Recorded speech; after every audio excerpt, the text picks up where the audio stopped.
a Torah Anytime original series. There was once a billionaire, his name was Glenn Stearns, who agreed to one of the wildest challenges ever put on television.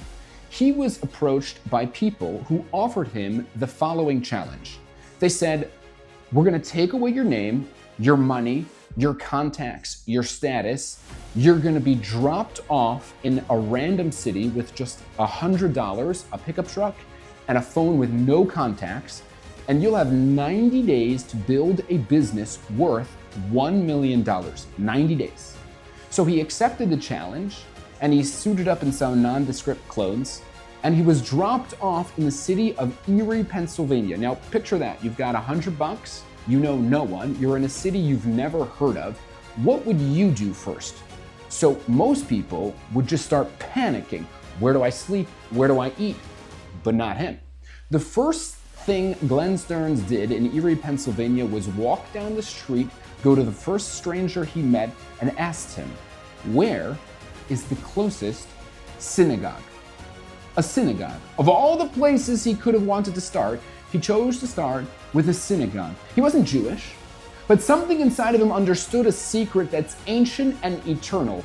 If you want to rebuild your life from scratch, if you want to find people of depth, of vision, of discipline, you go where purpose lives. You go where people show up. You step into a shul. What ended up happening was on his way, he found a local gym and he spent 35 of his precious $100 on a month's membership, not to work out, but to surround himself with people who were working on themselves. And it worked. Within days, he started meeting people who opened doors for him, and he built connections and he earned trust, and slowly, dollar by dollar, he built a barbecue restaurant that by the time COVID shut down the challenge 2.5 months later, it was valued at $750,000. And when they asked him later why he originally chose a synagogue, he said, because that's where you find people who are making positive changes in the world, and that's how you start anything. That line hit me, because that's us.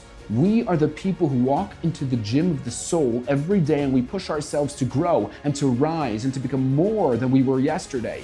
No one in all of world history has had to start over more than the Jewish people. No one in all of world history has had to leave behind their homes and their families and their livelihoods and their languages and their communities and step into a world completely unknown more than us. Throughout history, we've been dropped into new cities and new countries and new continents, stripped of everything we knew and everything we built and everything we loved. No one has been forced to rebuild from nothing, time and time again, in city after city and continent after continent, more than the Jewish people. And yet, every single time we rebuild, every time, we take the fire, we carry the fire of Sinai, the fire of our traditions, the fire of our values, and we plant it into the soil of our new land, and we take it and we nurture it, and we grow it, and we make it thrive. That's who we are. A nation forged in exile, a people who knows how to start over and make something extraordinary out of absolutely nothing.